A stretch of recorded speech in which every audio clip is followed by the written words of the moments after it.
കടൽ യുദ്ധം ആരംഭിക്കാനുള്ള എല്ലാവിധ സാധ്യതകളും തന്നെയാണ് നിലവിൽ മുന്നിൽ കാണാൻ കഴിയുന്നത്. കാരണം ചെങ്കടലിൽ ഹൂതികൾ ഏകദേശം 40 ദിവസത്തോളമായി ഇസ്രയേൽ ബന്ധമുള്ള കപ്പലിനെ നിയന്ത്രണത്തിലാക്കി നിർത്തിയിരിക്കുന്നു. ഈ സാഹചര്യത്തിൽ തന്നെ ഇറാനിൽ സംഭവിച്ചിരിക്കുന്ന വിഷയങ്ങൾ അത് ആഗോള യുദ്ധാന്തരീക്ഷത്തെ കൂടുതൽ ബലപ്പെടുത്തുമെന്നും അത് ഇന്ത്യക്കടക്കം ഇറങ്ങി പ്രവർത്തിക്കേണ്ട ചെങ്കടലിലേക്ക് യുദ്ധങ്ങൾ കടുപ്പിക്കുന്നതോടുകൂടി വ്യാപാര മേഖലയടക്കം ഗതാഗത മേഖലയടക്കം ആഗോള കപ്പൽ മാർഗത്തെ പ്രതിസന്ധിയിലാക്കുമെന്ന ഒരു നിരീക്ഷണത്തിലേക്ക് തന്നെയാണ് കാര്യങ്ങൾ എത്തിക്കുന്നത്.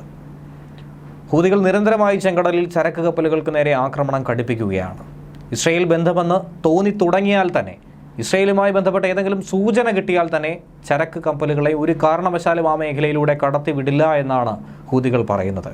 തൊട്ടു പിന്നാലെ ഡ്രോൺ ആക്രമണമായിരുന്നാലും നേരിട്ടുള്ള ആക്രമണമായിരുന്നാലും അവർ നടത്തും.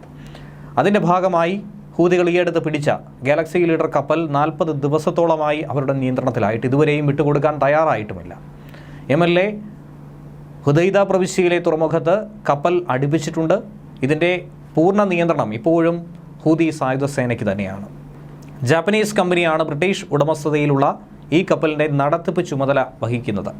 ഈ കപ്പൽ ഇസ്രയേലിലേക്ക് ചരക്കു നീക്കത്തിനായി പോകുന്നു എന്ന വിവരം അറിഞ്ഞതിന് തൊട്ടു പിന്നാലെയാണ് ഹൂതികൾ പിടിച്ചെടുത്തത്. 25 ജീവനക്കാരാണ് ഈ ചരക്ക് കപ്പലിലുള്ളത്.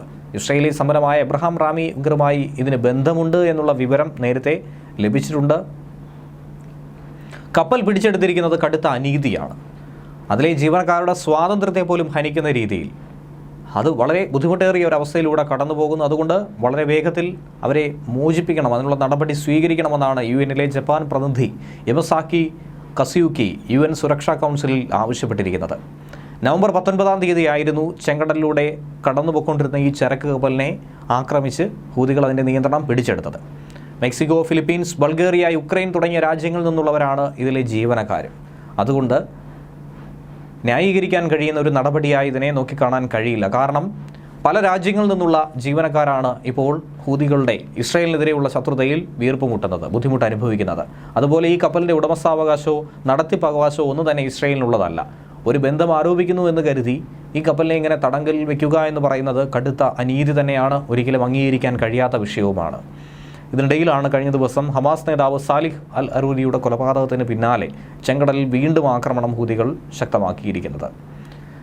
വാണിജ്യ കപ്പലുകൾ ഏത് പോയിരുന്നാലും അതിനെ ശക്തമായി ആക്രമിക്കുക എന്ന ലക്ഷ്യം തന്നെയാണ് ചെങ്കടലിൽ ഹൂതികൾ സ്വീകരിച്ചിരിക്കുന്ന നിലപാട്. കഴിഞ്ഞ ദിവസവും 2ഓളം മിസൈലുകൾ തൊടുത്തുവിട്ടതായിട്ടുള്ള വാർത്ത പുറത്തു വന്നിരുന്നു.